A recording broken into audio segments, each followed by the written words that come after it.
huge fan of Sonic the Hedgehog all of my life. In fact, the very first game I played was Sonic 2. I was only 5 at the time. I got killed by this thing. But yes, since the first console that I had was the Genesis, I played all of the Sonic games on the Genesis several times. So I want to make a series of videos for them. So the first video we're going to do is going to be a classic Sonic game that I've never actually played, Sonic CD. Next week we'll be looking at a game from the 7th generation, because from like 06 to the present, I haven't really had enough money to play the new Sonic games, which is probably for the best. On the 18th, I'll be doing a video that isn't really related to Sonic at all, you know. I was gonna finish this whole marathon off with Sonic Mania, but that got moved to September, so we'll do that then. But for the 18th, I'm gonna do something completely unrelated to Sonic. Great Sonic month, am I right? And then we'll finish this whole thing off with my favorite Sonic game of all time. So, but for this week, right now, we're gonna do Sonic Mania, or CD, whatever, roll a clip. So for today's video, I will be looking at the Steam version. Oh hey, Christian Whitehead, he's doing Sonic Mania. So let's start, and they got the song all wrong. Okay, I know nothing about this game except the opening song. I'm wondering, how could they mess this up? I'm also wondering why I'm nitpicking when I can just listen to the song right now. Sonic Boom, Sonic Boom, Sonic Boom. Actually, that's all part of the song I wanted to listen to. We can continue now. So we start off in the obligatory green hillish zone. I run and whoa, perspective change. That's pretty cool. Then I pass the signpost, and you see, that's the gimmick of Sonic CD. You can either go back to the past or be all You pass these, and then you can go back in time. I'm not positive how you do it because I could never get it to activate consistently, but I think that you gotta go fast. So I went back in time and I got to these platforms. So I decided to climb up them to see what I could find. And what I could find was an evil thing, which I killed. And that means that Sonic got a good future, and I only managed to do this one other time while playing the game. So Zone 2 was pretty standard, but at the end of it, I had enough rings for a bonus stage. Aw yeah! Oh no! Oh, this bonus stage sucks! Sonic 3 bonus stage is pretty good. Sonic 2 bonus stages, fun, you know, they're passable. Sonic 1, okay, the lack of control sucks, but you know, they're alright. But this? One of the things that makes Sonic games an absolute joy is the tight controls. I can honestly say that this is one of the hardest things I have ever had to control in my life, and I've been told to watch children before. But Stage 3 had a boss fight, and one more note. I know that North America is supposed to have the freakiest boss song of all time, and I got this weird rap. Chris, my Sonic Boom, my devil laughter. What are you doing, buddy? Well, whatever. Cool boss idea. He has these 2 bumper hands that push you back, but he only took 3 hits overall, so I didn't get to experience much fun with this unique idea. On the next stage, I get to meet Sonic's #1 fangirl, and I'm not talking about myself. Nah, it's Amy. And almost immediately, Metal Sonic straight up hijacks her. Whoa, Metal Sonic, I wouldn't do that if I were you. She's very clingy, fickle, and misleading. So this stage, I am not a fan at all because it goes back to the controls. As I mentioned, Sonic controls, they are a woman's thin, close-fitting garment. They are tight, but the casino nature of this stage means bouncing around, sometimes away from your goal. You see, these flippers are imprecise. See, it wouldn't be as noticeable if Sonic 2 hadn't had flippers that worked like a dream. But look, does it seem to you like each swing gives Sonic a different amount of momentum? But I think the thing that really got on my nervous system, though, was the boss. As mentioned, every swing of the flippers was very vague, and so for over 5 minutes, I tried so hard to get up to Robotnik's Pinball Labyrinth thing, but I just couldn't aim. Oh, son of an Eevee! Oh well, back to the grindstone, and somehow I got to him in under a minute and landed 3 quick hits to destroy him. Next stage was the water level, and I just want to say that the background over there is really cool looking. But I don't get a look at it for long because I go underwater, and underwater we can't see it. So, under the water. The good news is that the drowning music is not nearly as terrifying as it has been in previous games. The bad news, the game is a lot more stingy with its bubbles. Never have I sat at a bubble dispenser from 5 seconds to drowning because it always gives me a bubble.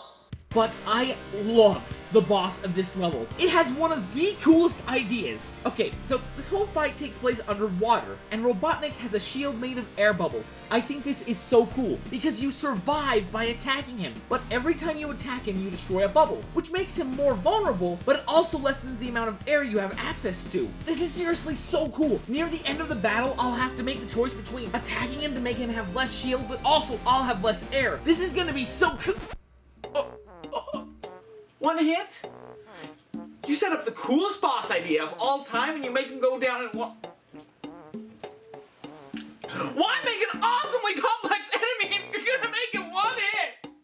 So the next stage was a world with a bunch of wacky future tech that flung me around the level and made it all disorienting. I went to the past in hopes that it would be the end of it. You know, I go back to before all the crazy future tech existed. I was wrong. It was still here, but I put up with all the crazy stuff for 3 levels, and you know what? The boss was super cool. It actually forced you to use all the future tech that you've learned to use. It's a really cool boss.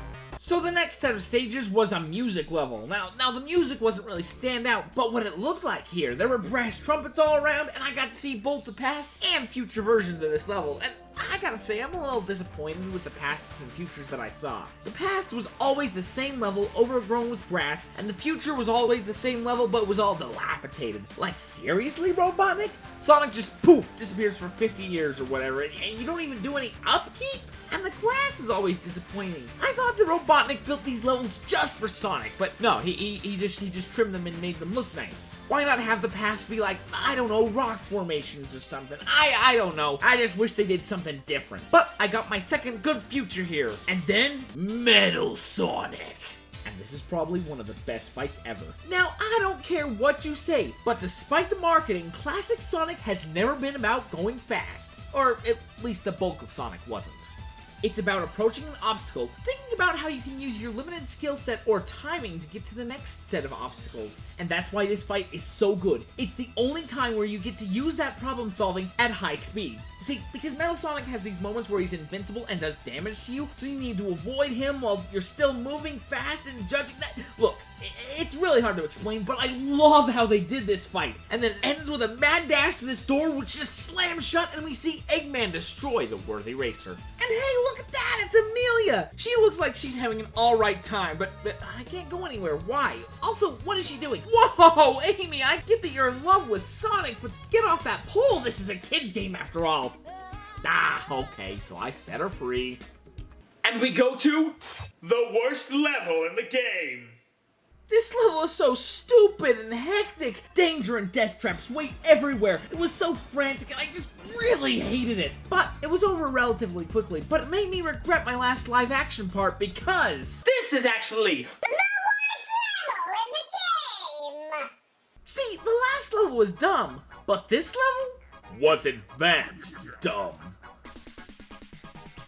Oh man, I hated this level. Dead ends and just bad design. Usually you can just move forward in Sonic games, but this game had me backtrack and forward track, but the one saving grace was a shrink ray. Okay, you got me. I'm a sucker for gimmicks. What you got for me? As it turns out, nothing!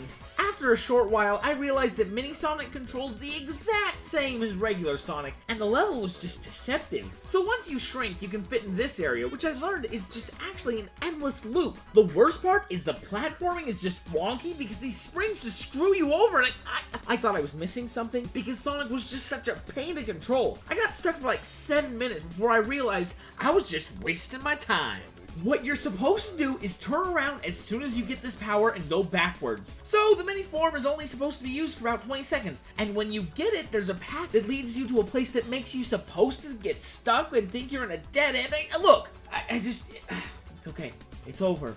Unfortunately, that led to the worst level I have ever experienced. And I'm not talking like just Sonic CD. I'm talking games. This was awful. This level was so devious. So there are two ways to get to the worst room ever. If you want to go from the top, it's a little quicker, but you need to take a leap of faith. And since the room is full of casino bounties, they just might send you straight into a death pit. But if you try to take it safe, the spring will throw you onto some spikes. The second way to get to this room is so slow. You need to wait for the slowest platform of all time, and then you gotta navigate past the squishy block, and then I might get in the room, and if I can get in the room, I gotta navigate past the spinning platform, and if I hit the casino bounties, they might just knock me off a cliff, or worse, back into the room with a squisher.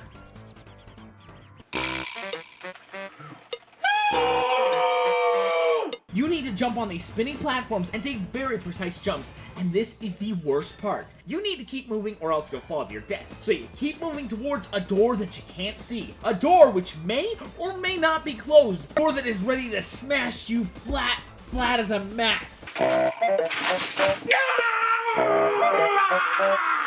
So if you get past all that nonsense, the next obstacle, it actually didn't really bother me. It was easy to get past. But the next trick, oh, I hate this enemy. It just flies around and shoots a laser at you, and you need to kill it. But it's only vulnerable for a very short amount of time, and during that time, almost its whole body is a damage box. And they hardly ever go low enough that you can hit them without getting hurt yourself. But after you kill it, oh wait, there's two of them?